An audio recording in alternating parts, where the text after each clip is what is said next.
ഹൈദരാബാദിൽ വെച്ച് നടക്കുന്ന സെലിബ്രിറ്റി ക്രിക്കറ്റ് മത്സരത്തിനായി പുറപ്പെട്ട സിനിമാ താരങ്ങളുടെ ക്രിക്കറ്റ് ടീം അംഗങ്ങളെയാണ് ഇൻഡിഗോ എയർലൈൻസിൽ നിന്നും ഇറക്കിവിട്ടത്.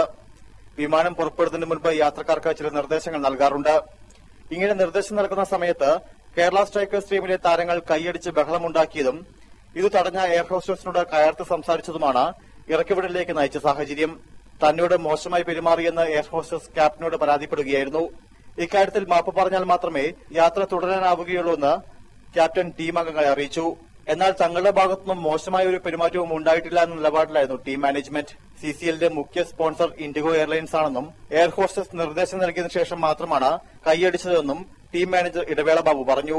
നമ്മളെ ഒരു അനൗൺസ്മെന്റ് എല്ലാം കഴിഞ്ഞപ്പോൾ നമ്മളെല്ലാവരും കൂടി കൈയടിച്ച് ചിറപ്പ് ചെയ്തു. അപ്പോഴേക്കും ഒരു എയർ ഹോസ്റ്റസ് ഓടി വന്നിട്ട് ആരവിടെ കൈയടിച്ച് ബഹളുണ്ടാക്കണേന്ന് ചോദിച്ചു. അവര് നേരെ ക്യാപ്റ്റന്റെ അടുത്ത് പോവുകയും പരാതി പറയുകയും ക്യാപ്റ്റൻ അവിടുന്ന് അനൗൺസ് ചെയ്യുകയും ചെയ്തു. ടീം ക്യാപ്റ്റൻ രാജീവ് പിള്ളിയും ബ്രാൻഡ് അംബാസിഡർമാരായ ഭാവനയും മൈഥിലിയും അടക്കമുള്ള താരങ്ങൾക്ക് 5 മണിക്കൂറോളം വിമാനത്താവളത്തിൽ തങ്ങിയ ശേഷം മാത്രമാണ് യാത്ര തുടരാനായത്. 3 എയർലൈൻസുകളിലായിട്ടാണ് താരങ്ങൾ ഹൈദരാബാദിലേക്ക് പോയത്. India vision, Kochi.